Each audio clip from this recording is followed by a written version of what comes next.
octobre 1951, une déception doublée de douleur étreignit le cœur de la communauté kimbanguiste qui venait de perdre leur père bien-aimé.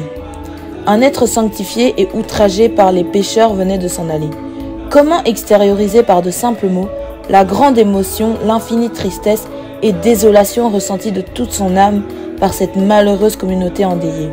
Simon Kimbangu s'endormit pour toujours du sommeil éternel du juste après avoir layé des sentiers de miséricorde et de fidélité pour ceux qui respecteraient son alliance et ses commandements.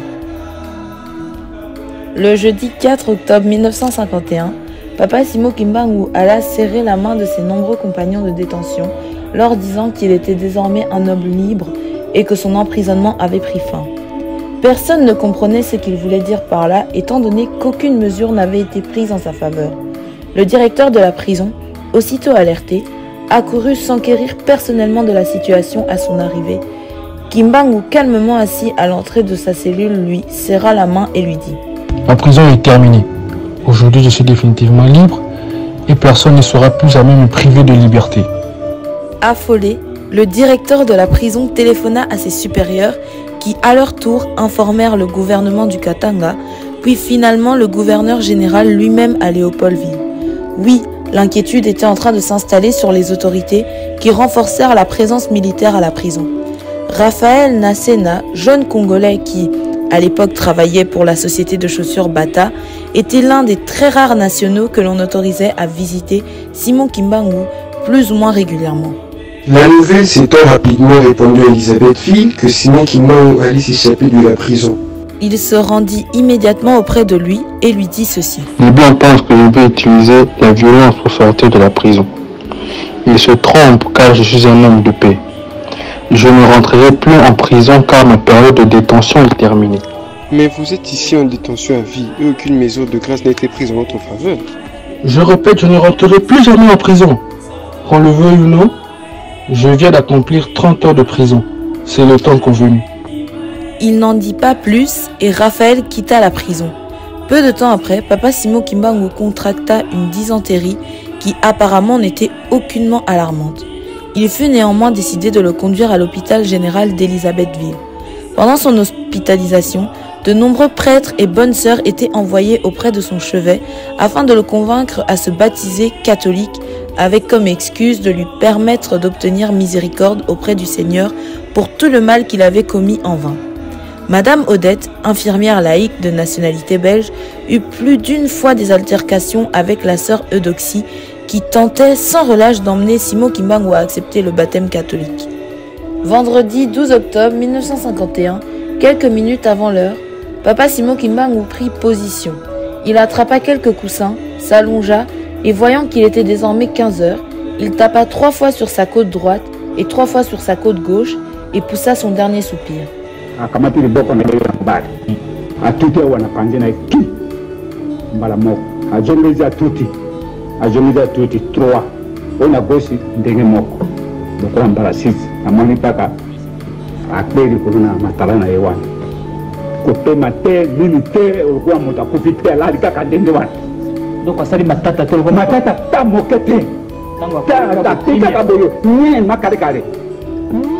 Une autopsie fut réalisée sur son corps.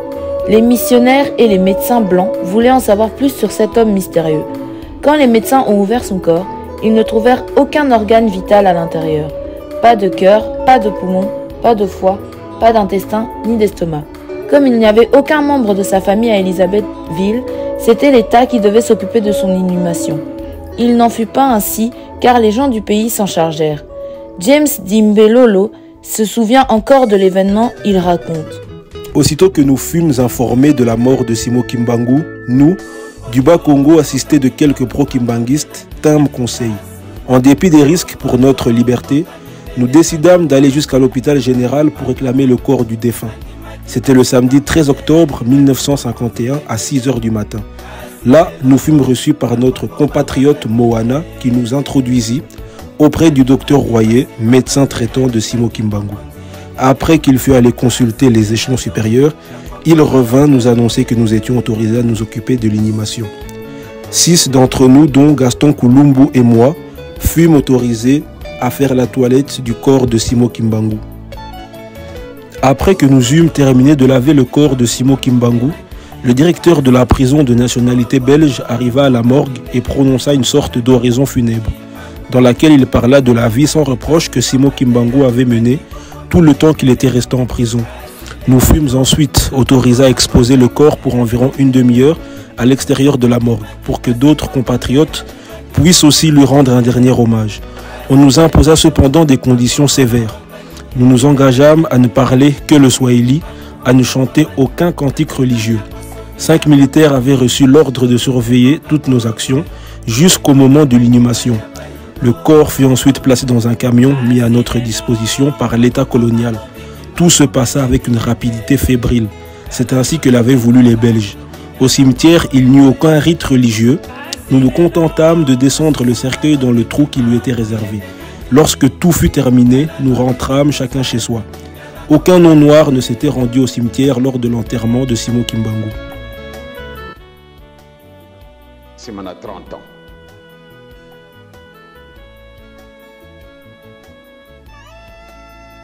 Papa Simo Kimbangu, na 15h, il est à Kofi. Il y a un annonce qui t'en a eu. Il y a un 15h. Bon, qui tata Sakwabango, Azali vivant. Il y a Kakate et Kassi Batumusu, Azali vivant. Bapé si témoignage, Yandengue, Nandengue. Na poko na le 12. Na lungu na biro na kamati velo pate na kena na gar. Yakana angam. Na kuma na post poate na kena ku na pesa chia velo isika wana na kanga poate na kena ku tala soko tambu susu na kuku mwana mutu alungwe na Lubumbashi tangu ana Elizabethville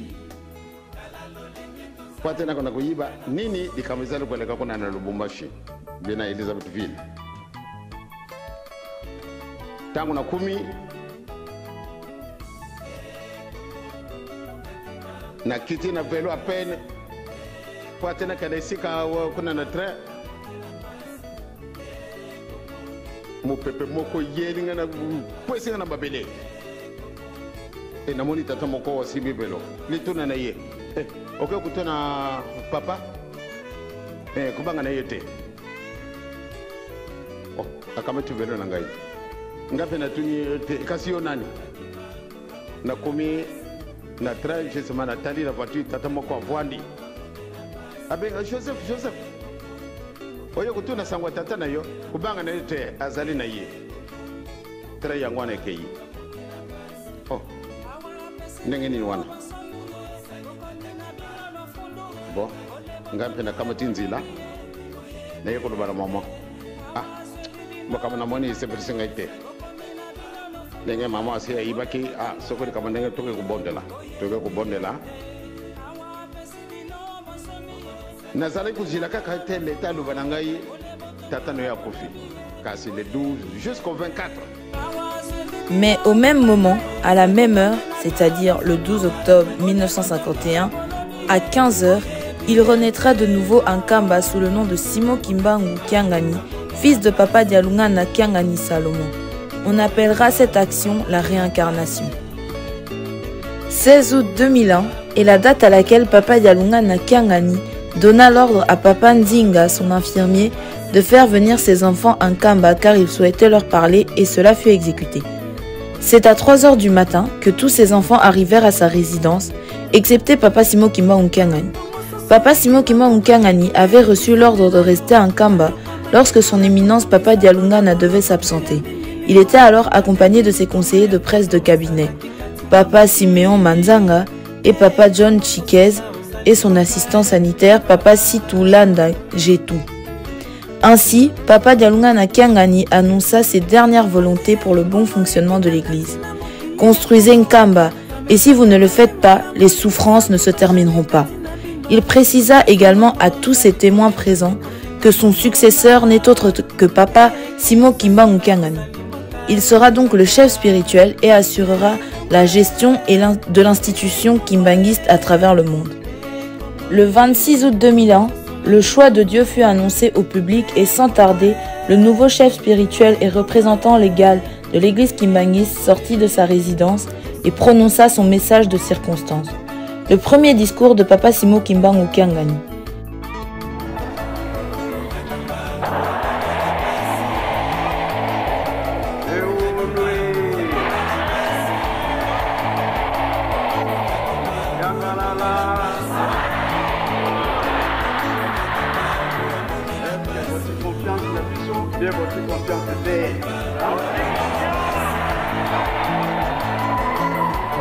Qui est le Saint-Esprit?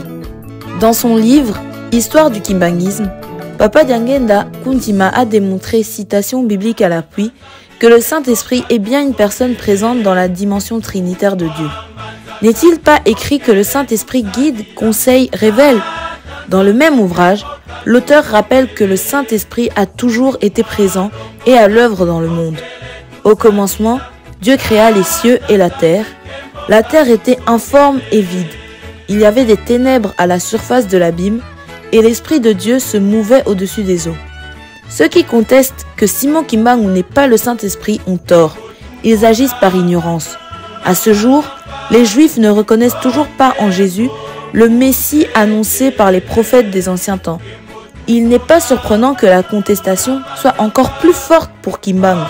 Jésus avait dit « Je prierai le Père et il vous donnera un autre consolateur, afin qu'il demeure éternellement avec vous.